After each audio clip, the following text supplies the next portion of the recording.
بسم اللہ الرحمن الرحیم۔ مکہ کے کافروں نے حضور صلی اللہ علیہ وآلہ وسلم کو پریشان کرنے میں کوئی کسر نہ چھوڑی، یہاں تک کہ ایک دن ابو جہل نے کعبہ کے پاس کھڑے ہو کر اعلان کیا کہ جو بھی محمد کا سر قلم کر کے لائے گا میں اسے ڈھیر سارا انعام دوں گا۔ تو یہ سن کر حضرت عمر رضی اللہ تعالی عنہ تیار ہو گئے اور آپ صلی اللہ تعالی علیہ وسلم کو قتل کرنے کے ارادے سے تلوار لے کر نکل پڑے۔ انہوں نے پہلے ہی معلوم کر لیا تھا کہ اس وقت حضور صلی اللہ علیہ وآلہ وسلم اپنے کچھ ساتھیوں کے ساتھ دار اکرم میں ٹھہرے ہوئے ہیں۔ اس وقت حضور صلی اللہ علیہ وآلہ وسلم پر ایمان لانے والوں کی تعداد تقریباً 45 کے قریب ہو چکی تھی۔ حضرت عمر رضی اللہ تعالی عنہ پہلے سے ہی نیڈر و بہادر تھے، اس لیے ہاتھ میں ننگی تلوار لے کر چل پڑے۔ راستے میں انہیں نعیم بن عبداللہ ملے تو انہوں نے پوچھا کہ اے عمر کہاں جا رہے ہو؟ تو حضرت عمر رضی اللہ تعالی عنہ نے جواب دیا کہ میں محمد کا سر کاٹنے جا رہا ہوں، انہوں نے ہماری ناک میں دم کر رکھا ہے، وہ ہمارے دیوتاؤں کو برا بھلا کہتے ہیں، اپنے نئے دین کی دعوت دیتے ہیں کہ جسے ہم بالکل بھی برداشت نہیں کریں گے، اس لیے آج میں ان کا نام و نشان مٹانے جا رہا ہوں۔ تو یہ سن کر حضرت نعیم نے کہا کہ خدا کی قسم اے عمر، تم اپنے آپ کو دھوکہ دے رہے ہو، کیا تم یہ سمجھتے ہو کہ اگر تم نے حضور صلی اللہ علیہ وآلہ وسلم کو قتل کر دیا تو عبد مناف کے خاندان والے تمہیں ایسے ہی چھوڑ دیں گے؟ تو ایسا کبھی نہیں ہوگا، بلکہ وہ بدلے میں تم کو بھی قتل کر کے ہی دم لیں گے، اس لیے بہتر ہوگا کہ تم اپنے اس ارادے سے باز آ جاؤ، اور ہاں پہلے جا کر اپنے گھر والوں کی خبر لو، پھر محمد صلی اللہ علیہ وآلہ وسلم کو قتل کرنا۔ تو یہ سن کر حضرت عمر رضی اللہ تعالی عنہ نے پوچھا کہ میرے گھر والوں میں کون؟ تو حضرت نعیم نے جواب دیا کہ تمہارے بہنوئی اور چچیرے بھائی سعید بن زید اور تمہاری سگی بہن فاطمہ، یہ سب مسلمان ہو گئے ہیں اور محمد صلی اللہ علیہ وآلہ وسلم کو اپنا نبی مانتے ہیں، اس لیے پہلے تم اپنے گھر والوں کو سنبھالو، باہر والوں سے بعد میں نپٹنا۔ یہ سنتے ہی حضرت عمر رضی اللہ تعالی عنہ غصے سے کھول اٹھے اور فوراً اپنی بہن فاطمہ کے گھر پہنچے۔ اس وقت مشہور صحابی حضرت خباب بن ارت رضی اللہ تعالی عنہ ہاتھ میں قرآن لیے حضرت عمر کی بہن فاطمہ اور ان کے شوہر کو سورہ طٰہٰ پڑھا رہے تھے۔ حضرت عمر رضی اللہ تعالی عنہ جیسے ہی دروازے پر پہنچے تو ان کی آہٹ پاتے ہی حضرت خباب رضی اللہ تعالی عنہ ڈر کر گھر کے ایک کونے میں چھپ گئے اور بہن فاطمہ نے قرآن کو جلدی سے ایک الماری میں چھپا دیا۔ حضرت عمر رضی اللہ تعالی عنہ نے اندر کی آوازیں سن لی تھی تو اچانک گھر میں گھستے ہی کہنے لگے کہ یہ سب کیا ہو رہا ہے؟ تو بہن نے جواب دیا کہ کچھ بھی نہیں بھائی۔ اس پر حضرت عمر رضی اللہ تعالی عنہ گھر کے آنگن میں کھڑے غصے سے چلانے لگے اور کہا کہ خدا کی قسم مجھے سچ سچ بتا دو کہ تم لوگ یہاں کیا کر رہے تھے، کیونکہ مجھے خبر مل چکی ہے کہ تم سبھی محمد پر ایمان لے آئے ہو، اور اگر ایسا ہوا تو آج میں محمد کا خاتمہ کرنے سے پہلے تم لوگوں کو موت کی گھاٹ اتار دوں گا۔ اتنا کہہ کر حضرت عمر رضی اللہ تعالی عنہ اپنے بہنوئی حضرت سعید پر جھپٹے اور انہیں بے تحاشا مارنے لگے۔ چھوٹی بہن فاطمہ جب اپنے شوہر کو بچانے کے لیے دوڑی تو حضرت عمر رضی اللہ تعالی عنہ نے اس وقت اپنی بہن کو بھی اتنا زیادہ مارا کہ ان کے جسم سے خون بہنے لگا۔ آخر جب حضرت عمر نے بہن و بہنوئی کو مار مار کر بے حال کر دیا تو دونوں نے چلاتے ہوئے کہا کہ ہاں عمر، اب تمہیں جو کرنا ہے کر لو، ہم دونوں مسلمان ہو گئے ہیں، تمہاری ہٹ دھرمی اب ہمیں پھر سے گمراہی پر نہیں لا سکتی۔ اتنا کہہ کر چھوٹی بہن فاطمہ گھر کے ایک کونے میں بیٹھ کر بہت زور زور سے رونے لگی، ان کے سر سے خون بہہ رہا تھا، سارے کپڑے خون سے تر تھے۔ جب حضرت عمر رضی اللہ تعالی عنہ نے بہن کی یہ حالت دیکھی تو دل پسیج گیا اور اپنے کیے پر افسوس ہونے لگا۔ حضرت عمر رضی اللہ تعالی عنہ دل ہی دل میں سوچنے لگے کہ اے عمر، یہ تم نے اپنی چھوٹی بہن کے ساتھ کیا سلوک کیا ہے؟ تمہیں تو پتہ ہے نا کہ اس بہن کے علاوہ تمہارا اس دنیا میں اور کوئی بھی نہیں ہے، ماں باپ نے تو بہت پہلے ہی ساتھ چھوڑ دیا، بس ایک بہن ہی ہے اور تم نے آج اسے اتنا زیادہ مارا۔ اس لیے پھر حضرت عمر رضی اللہ تعالی عنہ بہن کے پاس گئے اور انہیں چپ کراتے ہوئے کہنے لگے کہ چلو بہن، پریشان نہ ہو، لاؤ اچھا دیکھوں کہ یہ تم لوگ کیا پڑھ رہے تھے۔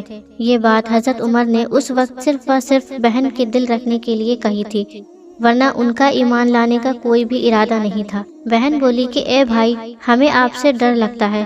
تو حضرت عمر رضی اللہ تعالی عنہ نے کہا کہ ڈرو نہ، میں تمہارا بھائی ہی تو ہوں۔ اور پھر حضرت عمر رضی اللہ تعالی عنہ نے اپنے دیوتاؤں کی قسم کھائی کہ تمہارا قرآن دیکھ کر واپس کر دوں گا۔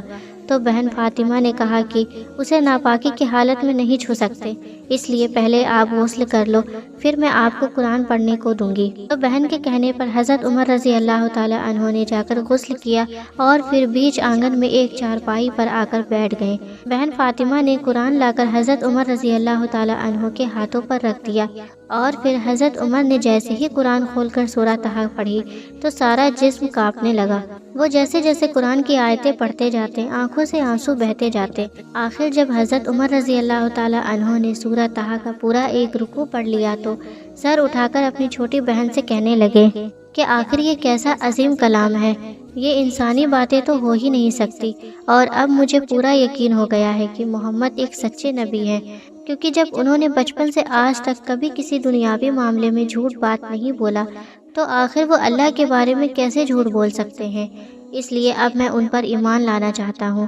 حضرت عمر رضی اللہ تعالیٰ عنہ نے جیسے ہی یہ بات کہی تو چھوٹی بہن فاطمہ اپنا سارا درد بھول کر اتنا زیادہ خوش ہو گئی کہ آگے بڑھ کر بھائی کے گلے سے لپٹ گئی اور خوشی میں کہنے لگی کہ اے بھائی، میری سب سے بڑی خواہش تھی کہ اسی طرح آپ ایمان لے آئیں، اور آج اللہ نے میری دعا قبول کر لی۔ اتنے میں حضرت خباب بھی جو گھر میں چھپے تھے باہر نکلے اور کہنے لگے کہ اے عمر، خوش ہو جاؤ، میں نے آج ہی حضور صلی اللہ علیہ وآلہ وسلم کو یہ دعا مانگتے سنا تھا کہ آپ صلی اللہ علیہ وآلہ وسلم کہہ رہے تھے کہ اے اللہ، عمر بن خطاب یا ابو جہل میں سے کسی ایک کو ایمان کی توفیق دے کر اسلام کو مضبوط کر دے۔ تو اے عمر، اللہ نے تمہیں اپنے دین کی مضبوطی کے لیے منتخب کر لیا ہے۔ اور پھر بہن کے کہنے پر حضرت عمر رضی اللہ تعالیٰ عنہ اسی وقت حضور صلی اللہ علیہ وآلہ وسلم کی تلاش میں نکلے تاکہ آپ کے ہاتھوں پر کلمہ پڑھ کر دین اسلام میں شامل ہو جائیں۔ دوستو، اللہ کی یہ کیسی قدرت ہے کہ جہاں عمر چلے تھے حضور صلی اللہ علیہ وآلہ وسلم کو قتل کرنے، اور کہاں اب حضور صلی اللہ علیہ وآلہ وسلم کے لیے قربان ہونے جا رہے ہیں۔ تلوار اسی طرح ہاتھ میں تھی۔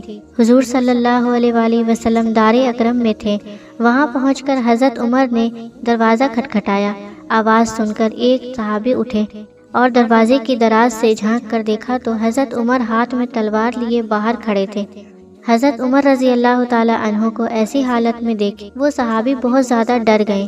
دروازہ کھولنے کی ہمت نہ ہوئی، کیونکہ پورے مکہ میں حضرت عمر کی طاقت کے سامنے بڑے بڑے کمزور پڑ جاتے تھے۔ اس لیے وہ صحابی گھبرا کر کہنے لگے کہ اے اللہ کے رسول، عمر ہاتھ میں ننگی تلوار لیے باہر کھڑے ہیں، مجھے لگتا ہے کہ وہ آپ کو شہید کرنے کی نیت سے آئے ہیں۔ یہ سن کر وہاں موجود تمام صحابہ اکرام ڈر گئے، لیکن حضور صلی اللہ علیہ وآلہ وسلم پر اس کا کوئی اثر نہ ہوا، کیونکہ اللہ نے آپ صلی اللہ علیہ وآلہ وسلم کو دنیا کا سب سے بہادر انسان بنایا تھا۔ بڑی سے بڑی مصیبت کے وقت بھی آپ صلی اللہ علیہ وآلہ وسلم ذرہ برابر بھی نہیں گھبرایا کرتے تھے، اور اللہ کے رسول صلی اللہ علیہ وآلہ وسلم کو پتہ تھا کہ اس وقت عمر کس نیت سے آئے ہیں، کیونکہ حضرت جبریل نے آپ کو اس بارے میں پہلے ہی خبر دے دی تھی۔ تمام صحابہ اکرام حضرت عمر کے ہاتھ میں تلوار دیکھ کر ڈر رہے تھے، لیکن اللہ کا کرنا کہ اس وقت تک حضور صلی اللہ علیہ وآلہ وسلم کے سب سے بہادر چچا حمزہ رضی اللہ تعالیٰ عنہ ایمان لے آئے تھے۔ انہوں نے جب صحابہ اکرام کو اس طرح ڈرتا دیکھا تو غصے میں کھڑے ہو کر کہنے لگے کہ دروازہ کھولو، اگر آج عمر عزت سے اندر آتا ہے تو ٹھیک، ورنہ اسی کی تلوار سے اس کی گردن اڑا دیں گے۔ دروازہ کھول دیا گیا اور حضرت عمر رضی اللہ تعالیٰ عنہ اندر آ کر کھڑے ہو گئے۔ انہیں آتا دیکھ حضور صلی اللہ علیہ وآلہ وسلم خود اٹھے اور حضرت عمر رضی اللہ تعالیٰ عنہ کی چادر کا کونا پکڑ کر زور سے جھٹک دیا اور کہا کہ اے عمر، تم کس ارادے سے آئے ہو؟ اللہ کی قسم، اگر تم نے نافرمانی کی تو اللہ کا غضب تم پر آ جائے گا۔ تو یہ سن کر حضرت عمر نے جواب دیا کہ اے اللہ کے رسول، میں آپ پر ایمان لانے آیا ہوں۔ یہ سن کر حضور صلی اللہ علیہ وآلہ وسلم کا چہرہ خوشی سے کھل اٹھا اور بے اختیار کہا اللہ اکبر۔ صحابہ اکرام حضرت عمر رضی اللہ تعالیٰ عنہ کے ایمان لانے سے اتنا زیادہ خوش ہوئے کہ سب نے مل کر اتنی تیز اللہ اکبر کا نعرہ لگایا کہ پورے مکہ کی پہاڑیاں گونج اٹھی اور کافروں کے دل دہل گئے کہ آخر یہ کیا ہو گیا۔ ابھی تک کافروں کا مسلمانوں پر ظلم و ستم اتنا زیادہ تھا کہ صحابہ اکرام گھروں میں چھپ چھپا کر نمازیں پڑھا کرتے تھے، لیکن جب حضرت عمر رضی اللہ تعالیٰ عنہ ایمان لے آئے اور ظہر کی نماز کا وقت ہوا تو حضور صلی اللہ علیہ وآلہ وسلم دار اکرم میں ہی سب کو نماز پڑھانے کے لیے کھڑے ہوئے تو حضرت عمر رضی اللہ تعالی عنہ کہنے لگے کہ اے اللہ کے رسول، اب یہ چھپ چھپا کر نمازیں نہیں ہوں گی، بلکہ چلو آج کی نماز ہم کعبہ میں پڑھیں گے۔ یہ سن کر صحابہ اکرام کے چہرے خوشی سے کھل اٹھے، کیونکہ کعبہ میں نماز پڑھنے کو دل تڑپتا تھا، لیکن کافروں کا ظلم و ستم اتنا زیادہ تھا کہ کوئی مسلمان ادھر قدم بھی نہیں رکھ سکتا تھا۔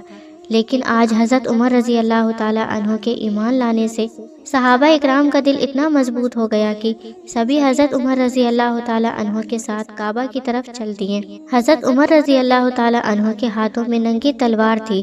مکہ کے کافر کھڑے یہ سارا منظر دیکھ رہے تھے، لیکن حضرت عمر رضی اللہ تعالی عنہ کا ڈر و خوف ایسا بیٹھا تھا کہ کسی میں بھی ہمت نہیں تھی کہ وہ آگے بڑھ کر مسلمانوں کو روک سکے۔